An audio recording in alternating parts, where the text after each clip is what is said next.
Hello everyone, Leon homes private limited property channel को आपको स्वागत।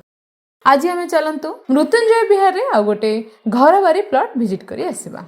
नमस्कार। भुवनेश्वर नुआ गाँ ए नुआ गाँव रे थिबा इंडियन ऑयल पेट्रोल पंप बहुत भल लैंडमार्क। इट मीन्स आमे एबे कल्पना पुरी रोड रे अछंती, जोटा कि रविटगी छक, गैरेज छक, सामंतरायपुर क्रॉस कला परे नेक्स्ट आसुची नुआ गाँ छक। से नुआ गाँ छकरू आमे जाउचंती टुवर्ड्स लिंगीपुर बा पुरी आडू को।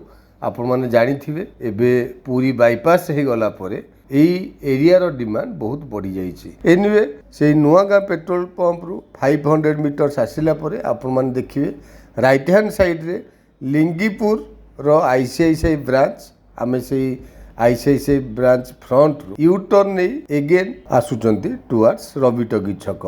जस्ट अल्प किछि बाट आसिला परे लेफ्ट हैंड साइड रे फास्ट जो रोड टी आमे पाइबा, आमे सेई रोड रे एंट्री करी जिबा हमरो डेस्टिनेटेड प्लॉट आडू को। Only 500 metre distance from main road हमरो डेस्टिनेटेड प्लॉट। ए एरिया मृत्युंजय विहार ना रे परिचित, बहुत पुराना developed area and Mrityunjay Vihar रो सोसाइटी भी बहुत बड़ सोसाइटी। आपण माने देखंतु एठी रोड कंस्ट्रक्शन वर्क कंप्लीट हो सारी एंड बहुत गुड़ाए कंस्ट्रक्शन वर्क बोथ साइड रे आपण माने देखि जानि पारुथिबे। ए एरिया टी बहुत पुराना डेवलप्ड एरिया। एठी देखंतु लेफ्ट राइट बोथ साइड रे रोड अछि। आमे स्ट्रेट मृत्युंजय विहार रोड रे एंट्री करिकि जाउचंती।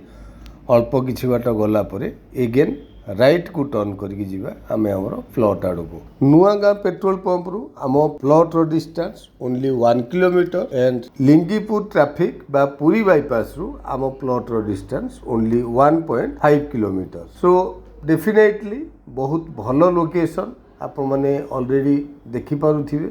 बहुत गुड़ाए कंस्ट्रक्शन वर्क ए भितरे कंप्लीट हो सारी। एठी आमे राइट की टर्न कले एंड अल्प किछि बाट गला परे से राइट हैंड साइड रे हमरो डेस्टिनेटेड प्लॉट। इटी देखंतु राइट हैंड साइड रे जो वैकेंट प्लॉट टी बिल्डिंग को लागि गई अछि, सेही प्लॉट टी हमरो destinated plot. Already peripheral development आपण देखंतु बहुत गुड़ाए कंस्ट्रक्शन वर्क ऑलरेडी कंप्लीट हो सारी एंड आमे प्लॉट नेले इमीडिएटली कंस्ट्रक्शन करी रही परिबा। जेहेतु बहुत पुराना develop area and demanding area, main road रु बहुत कम डिस्टेंस, दैट्स व्हाई प्लॉट टी आपन पसंद आसीओ। Thank you. आपण मन तो संपूर्ण लोकेशन टी विजिट कले। एठी हमरो लैंड एरिया 1900 स्क्वायर फीट अछि। प्लॉट टी हमरो नॉर्थ फेसिंग रो प्लॉट। घर बारी 20 फीट रोड प्लॉट टी हमरो टच हिची। आपण माने एठी इमीडिएट मध्ये कंस्ट्रक्शन करि परिबे। प्राइस होउची पर स्क्वायर फीट 4400 रुपीज। सो देरी न करी इमीडिएट तळे था नंबर रे कांटेक्ट करंतु। ता सहित चैनल को सब्सक्राइब करै नियंतु रेगुलर वीडियो रे अपडेट पाया पई।